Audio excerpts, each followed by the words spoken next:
Are you guys believing what Saylor said just recently?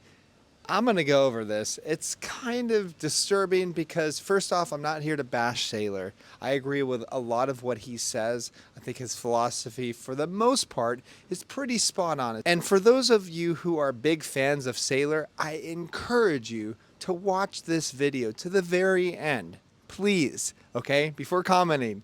I know I'm going to get a lot of hate, but first, just realize that. Okay, so Saylor said, I'm going to read this off because I don't want to, mix up his words. Ethereum is deemed to be a crypto asset security, not a commodity.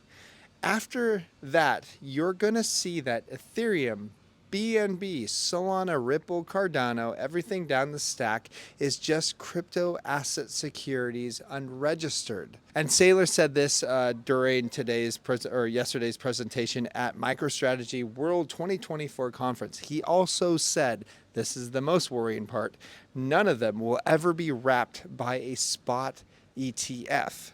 None of them will be accepted by Wall Street. None of them will be accepted by mainstream institutional investors as crypto assets. Interesting. I don't know if he's done his research, but recently, Hong Kong just came out with a Spot Ethereum ETF. Canada's already had a Spot Bitcoin or Spot Ethereum ETF, and Europe has a Spot Ethereum ETF.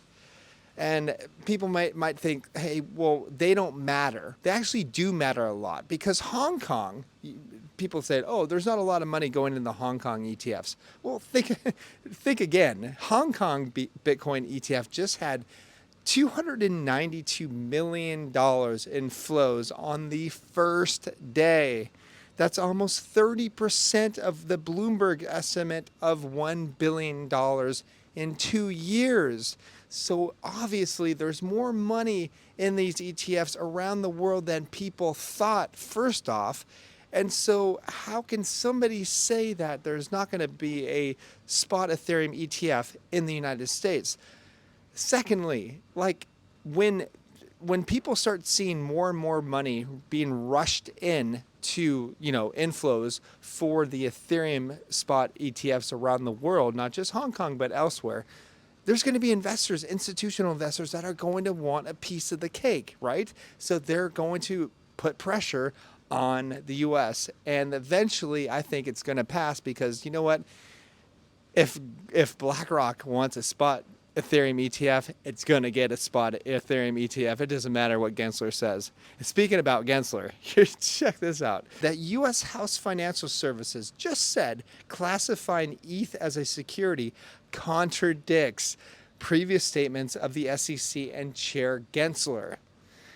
Also, on top of that, let's go to China. Executives at China Asset Management aren't concerned about the U.S. trying to label Ether a security because the Hong Kong securities regulator has already determined its stance on the digital asset. I also made a tweet today, pretty pissed off because you know what? I do enjoy listening to Saylor and what he has to say a lot of the time, especially his Tucker Carlson interview. I agree with what Saylor says much of the time, but statements like this make me cringe because I bet everyone who heard him say that blindly believed that BS because it was complete BS.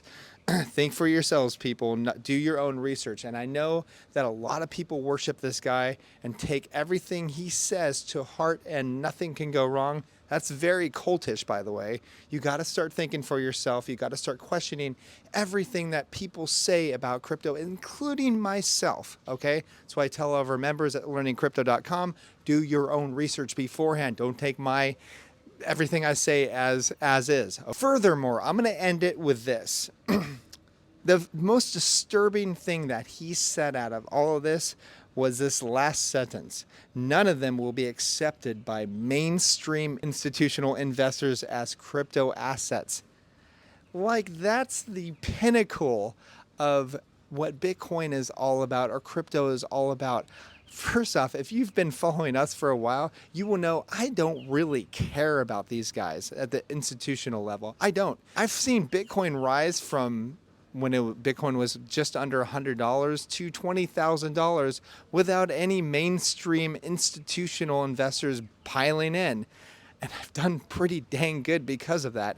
And a lot of people have heard about Bitcoin when the prices rise, not because of institutional investors. So get your priorities straight, Michael Saylor. Seriously, like, come on, man. You're leading a lot of people astray, in my opinion, and that's not cool. Anyways, that's all I have. Please like and subscribe. I will talk to you guys soon.